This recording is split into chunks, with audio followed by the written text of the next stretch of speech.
Good morning.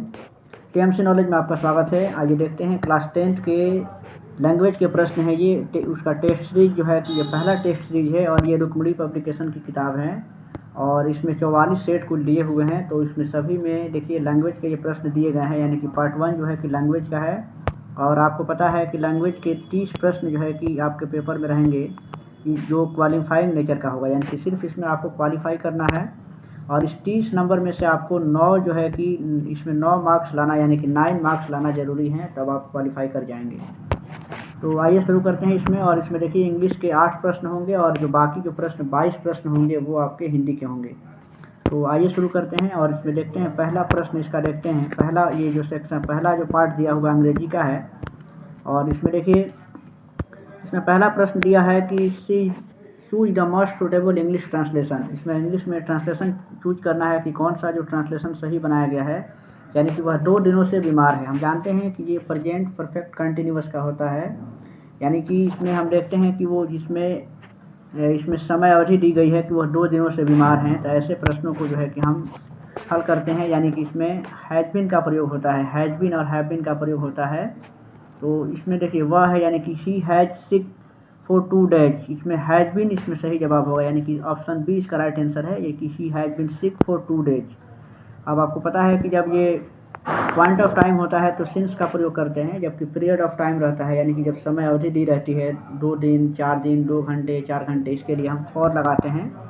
और ऐसे प्रश्नों के लिए जब समय दिया रहे तो हम इसमें जो है कि हैज बीन का प्रयोग करेंगे या हैव बीन का प्रयोग करेंगे। आप यहाँ से समझ सकते हैं कि अगर यहाँ पे सिर्फ दिया होता कि वह बीमार हैं तो हम लगा सकते थे कि ही इज सिक, बट यहाँ पे दिया हुआ है कि वह 2 दिनों से बीमार है, तो सिर्फ इसके चलते हमको हैज बीन या हैव बीन का प्रयोग करना पड़ेगा। नेक्स्ट प्रश्न है select the incorrectly spelled word. इसमें से देखना है कि कौन सा जो है कि इनकरेक्टली स्पेल्ड है, यानी कि किसका स्पेलिंग इसमें गलत दिया हुआ है। तो देखिए इसमें जो पाई है, पाई सही है, यानी कि पाई का मतलब होता है गड़बड़ी या अव्यवस्था, यानी कि पाई का मतलब होता है। नेक्स्ट है स्लिक, यानी कि स्लिक का मतलब होता है जो आकर्षक हो या चमकीला हो। इसमें जो पायर्सिंग जो दिया हुआ है इसका स्पेलिंग गलत है, यानी कि इसका सही स्पेलिंग होना चाहिए इसका सही स्पेलिंग है, यानी कि इसमें होना चाहिए कि PIERCING। पायर्सिंग यानी कि इसका मतलब होता है चीरता हुआ या फिर भेदता हुआ। तो इस तरीके से इसमें इनकरेक्टली इसमें स्पेल्ड जो वर्ड है उसका सही जवाब इसमें ऑप्शन सी होगा। और नेक्स्ट है कि फाटी the colour of sky. Sky का कलर क्या है, यानी कि आसमान का कलर कैसा है, तो ब्लू इसका आंसर होगा। आप सब जानते हैं कि स्काई जो है कि ब्लू होता है। और नेक्स्ट इसके चौथा प्रश्न है द सन राइजेज यानी कि सूर्य उगता है किस दिशा में, the sun rises in the east होता है, यानी कि इस तरीके से ऑप्शन सी इसका राइट आंसर है, यानी कि सूर्य पूरब में उगता है। और पांचवा इसका प्रश्न है कि select the option that can be used as a one word substitute for the given group of words. इसमें बताना है कि आपको 1 वर्ड सब्स्टिट्यूशन से ये प्रश्न है, यानी कि देखिए 5वां प्रश्न है, यहाँ से आप देख सकते हैं। इसमें बताना है कि इसमें कौन सा जो यहाँ पे एक शब्द यहाँ पे लिखा हुआ है, एक सेंटेंस लिखा हुआ है a person in love with himself. एक व्यक्ति जो स्वयं से ही प्यार करता हो, अपने आप से प्यार करने वाले व्यक्ति को हम क्या कहते हैं, person in love with himself. एक व्यक्ति जो स्वयं से ही प्यार करे उस व्यक्ति को हम क्या कह सकते हैं, क्या कहते हैं, उसके लिए एक शब्द क्या होता है। देखिए इसमें लुनाटिक दिया हुआ है पहला में, इसका मतलब पागल होता है, ये ऑप्शन इसका नहीं होगा। और नेक्स्ट है कि दूसरा जो है यानी कि पॉलीग्लॉट दिया हुआ है, इसका मतलब होता है यानी कि जो बहुभाषी है, यानी कि जो बहुत बोलता है।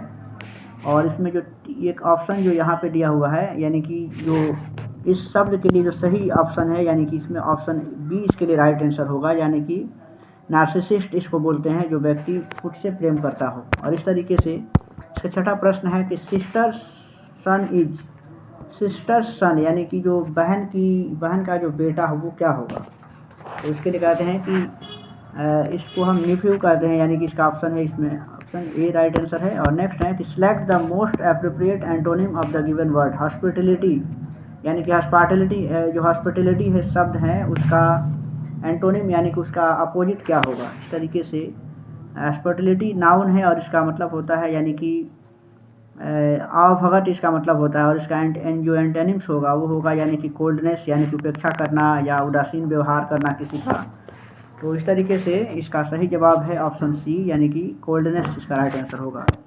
और 8वां प्रश्न इसका है, अंग्रेजी का ये लास्ट प्रश्न है, choose the correct meaning of the given item. इसमें से जो आइटम दिया हुआ है स्केलेटन इन द कपबोर्ड, इसका सही आइटम्स इसमें से कौन सा है? तो इसका सही जवाब है यानी कि गुप्त भेद इसका मतलब होता है, और इसमें सही इसका जवाब है skeleton in the cupboard. Item का अर्थ होता है गुप्त भेद, यानी कि इसका सही जवाब है ऑप्शन बी, यानी कि an embracing fact to be kept secret, यानी कि एक ऐसा सेक्रेट जिसको एक ऐसी एम्ब्रेसिंग यानी कि an embarrassing fact to be kept secret इसका आंसर होगा, यानी कि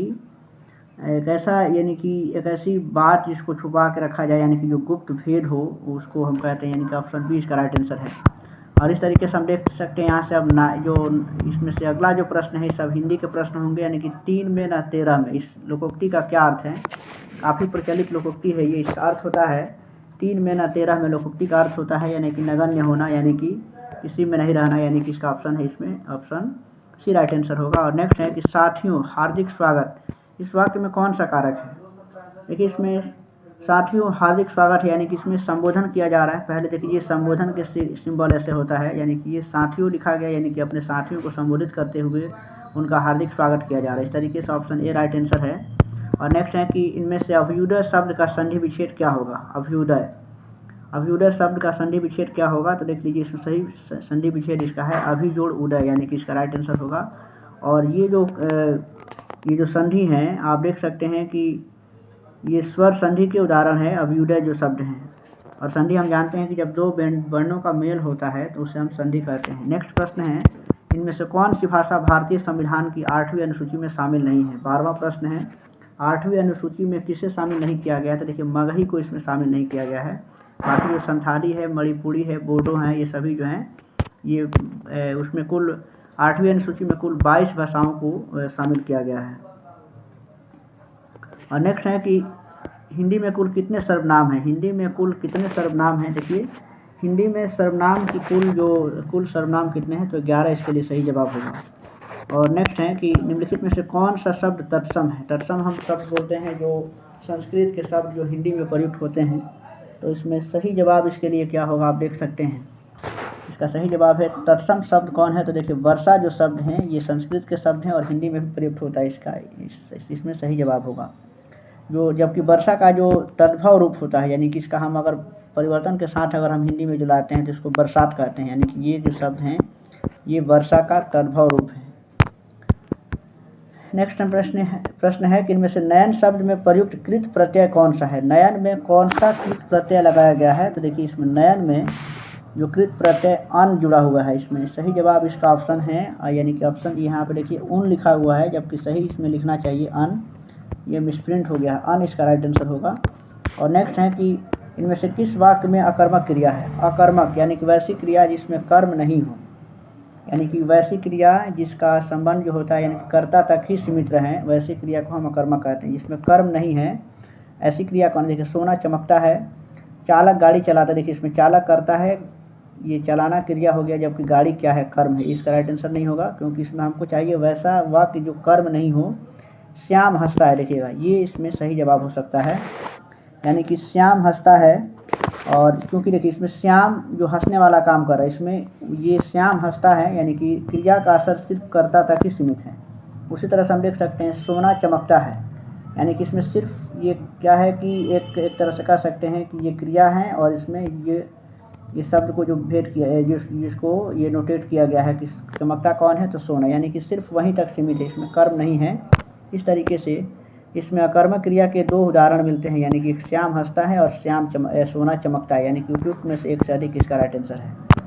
नेक्स्ट प्रश्न है कि शिवालय में कौन सा समास है? शिवालय यानी कि देखिए शिवालय यानी कि शिव का आलय, यानी कि ये तरीके से हम देखा जाए तो ये तत्पुरुष समास के भेद होते हैं कि शिवालय यानी कि इसमें जो तत्पुरुष समास में बाद वाले पद की प्रधानता होती है, तो इस तरीके से ये तत्पुरुष समास का है, यानी कि शिव का आल है। इस तरीके से आप जितने जो का के की वाले संबंध वाले जो शब्द होते हैं तो उसमें हम क्या कर सकते हैं कि उसमें तत्पुरुष समास को आप आसानी से याद कर सकते हैं। इसमें अन्य जो जैसे कि जिसमें से का बोर्ड लगे या का, उसको जब आप विग्रह करेंगे तो समझ में आ जाएगा।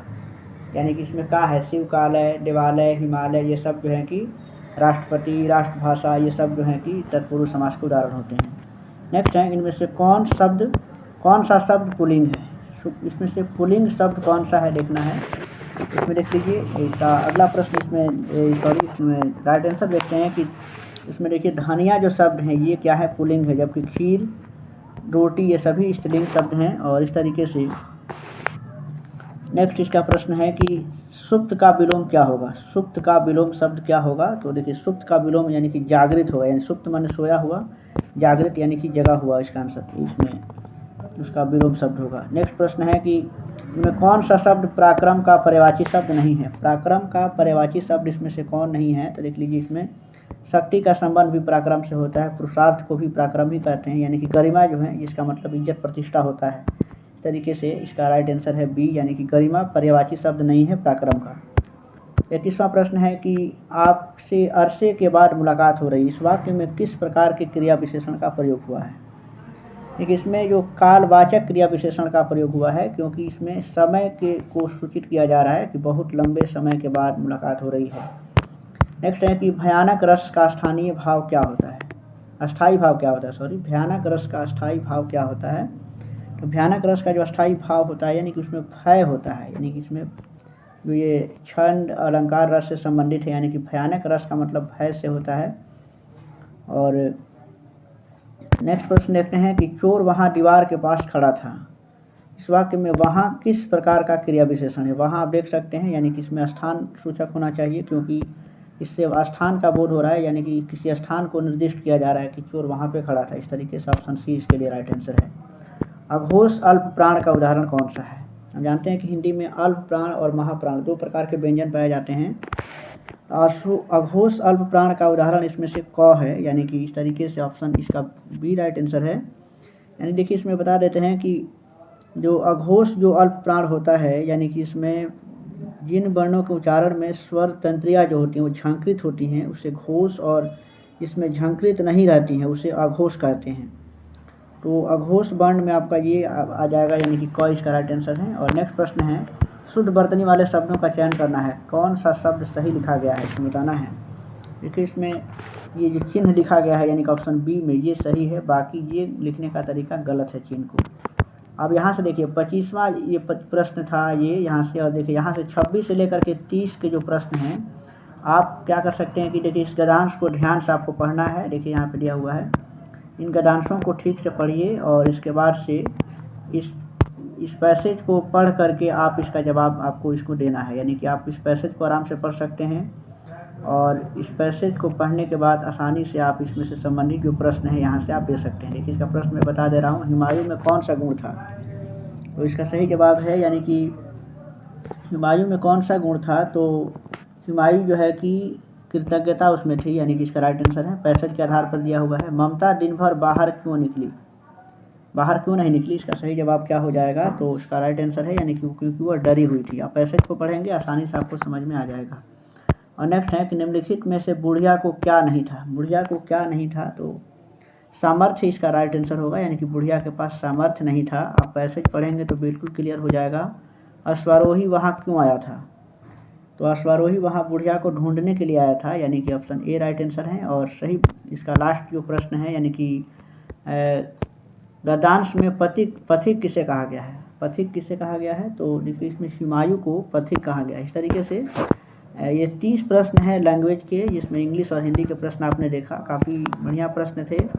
तो आप हमारे चैनल को सब्सक्राइब कीजिए, क्योंकि इस तरह के लेटेस्ट अपडेट का वीडियो आपके पास हमेशा आता रहेगा। और वीडियो को अधिक से अधिक लाइक कीजिए, क्योंकि वीडियो को लाइक बहुत कम लोग करते हैं। देखने के लिए तो आप देखते सही हैं, मगर आप लाइक नहीं करते हैं। कम से कम वीडियो को लाइक कर दीजिए और आप चैनल को सब्सक्राइब भी कर लीजिए। वीडियो अच्छा लगे तो कमेंट कीजिएगा और वीडियो को आप देखते रहें, क्योंकि इस तरीके का वीडियो हमेशा आपको मिलता रहेगा। और चूँकि समय भी कम है, इस तरीके से आपको अपने तैयारी पर भी विशेष ध्यान देना चाहिए।